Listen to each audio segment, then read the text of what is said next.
akiahidi atatenda kwa wakati, japo chelewa, japo kawia, muda wake utafika. Ziamini ahadi za Mungu, kwani ni mwaminifu, Mungu asiyeshindwa jambo lolote. Ziamini ahadi zake.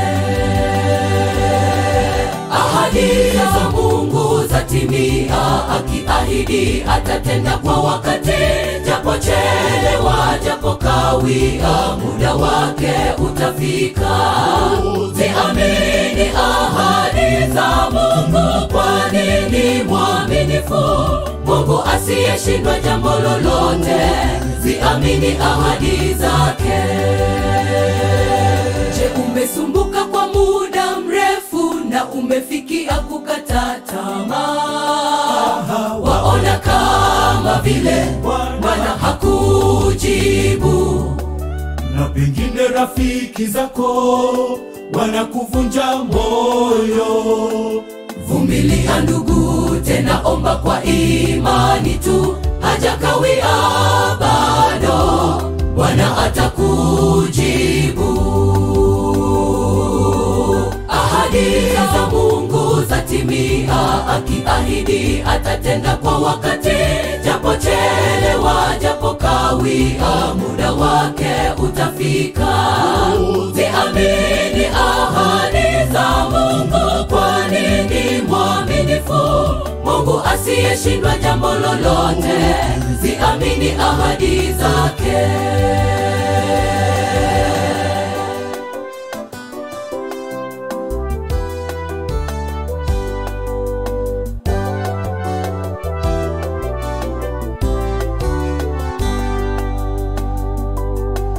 Japo umeomba sana, lakini Bwana hajajibu, haimaanishi uvunjike moyo kwa mambo uyapitiayo.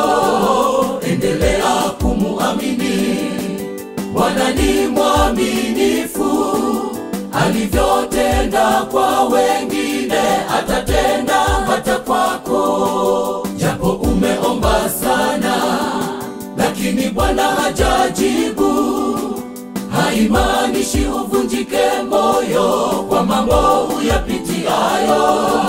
Endelea kumuamini, Bwana ni mwaminifu, alivyotenda kwa wengine atatenda hata kwako.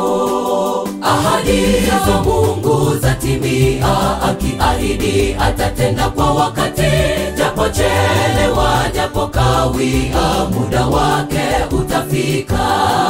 Ziamini ahadi za Mungu, kwani ni mwaminifu, Mungu asiyeshindwa jambo lolote. Ziamini ahadi zake. Ahadi za Mungu zatimia, akiahidi atatenda kwa wakati, japo chelewa, japo kawia, muda wake utafika. Ziamini ahadi za Mungu, kwani ni mwaminifu, Mungu asiyeshindwa jambo lolote. Ziamini ahadi zake.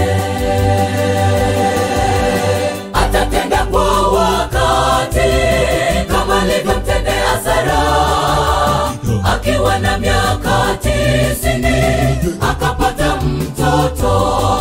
Nawe utapata unavyovihitaji, muda wako ukifika, hautaona giza tena, bali nuru ya Mungu kwako itaangaza siku zote.